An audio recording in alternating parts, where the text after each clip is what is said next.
பெரியகுளம் சட்டமன்ற தொகுதியைச் சார்ந்த வாக்காளர் பொதுமக்களே, என் உயிரின் உயிரான விடுதலை சிறுத்தைகளே, அனைவருக்கும் வணக்கம்.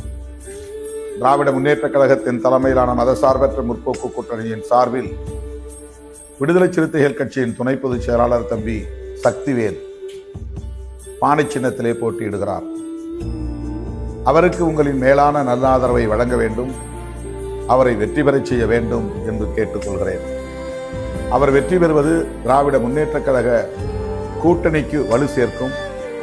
மீண்டும் அண்ணன் தளபதி ஸ்டாலின் அவர்களின் திராவிட முன்மாதிரி ஆட்சி மலரும். கடந்த 5 ஆண்டுகளில் அவர் ஆற்றிய சாதனைகள் தொடரும். திராவிட முன்னேற்றக் கழகத்தின் தலைமையில் நாம் வலதுசாரிகளை எதிர்த்து இங்கே களம் காண்கிறோம். அதிமுகவுக்கு அல்லது அதிமுக கூட்டணி கட்சிகளுக்கு போடுகிற ஒவ்வொரு ஓட்டும் பாஜகவை மேலும் வலுப்படுத்துவதற்குத்தான் ஏதுவாக அமையும். எடப்பாடி பழனிசாமி அவர்களோடு கூட்டணி வைப்பதற்கு தூக்கு போட்டு சாகலாம் என்று சொன்னவர் அமமுக தலைவர். ஆனால் இன்றைக்கு அந்த கூட்டணியிலே அவர் இடம்பெற்றிருக்கிறார். அதேபோல ஒரு ஊராட்சி மன்ற தலைவராக இருப்பதற்கு கூட லாயக்கற்றவர் என்று சொன்னவர் அன்புமணி. ஆனால் அவர் இன்றைக்கு எடப்பாடி அவர்களோடு கூட்டணி வைத்திருக்கிறார்.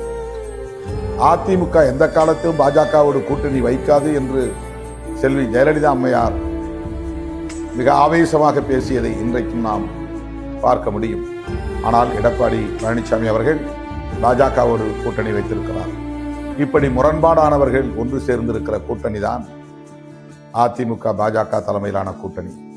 அந்த கூட்டணி தமிழகத்தில் வலுப்பெறுவது தமிழ்நாட்டின் எதிர்காலத்திற்கு பெரும் ஆபத்தை விளைவிக்கும். சமூக நல்லிணக்கம் பாதிக்கப்படும், மத சண்டைகள் பெருகும், சாதி சண்டைகள் பெருகும். அத்தகைய சூழல் இங்கே கூடாது, ஏற்பட்டுவிடக்கூடாது என்ற பொறுப்புணர்வோடு தான் அண்ணன் தளபதி ஸ்டாலின் அவர்கள் இந்த மதசார்பற்ற முற்போக்கு கூட்டணியை தலைமை தாங்கி வழிநடத்துகிறார். அவருடைய கரத்தை வலுப்படுத்துவதற்கு விடுதலை சிறுத்தைகளின் சார்பில் போட்டியிடும் தம்பி சக்திவேல் அவர்களுக்கு உங்களின் நல்லாதரவை வழங்க வேண்டும், பானை சின்னத்தில் வாக்களிக்க வேண்டும், அவரை வெற்றி பெறச் செய்ய வேண்டும் என்று கேட்டுக்கொள்கிறேன். நன்றி, வணக்கம்.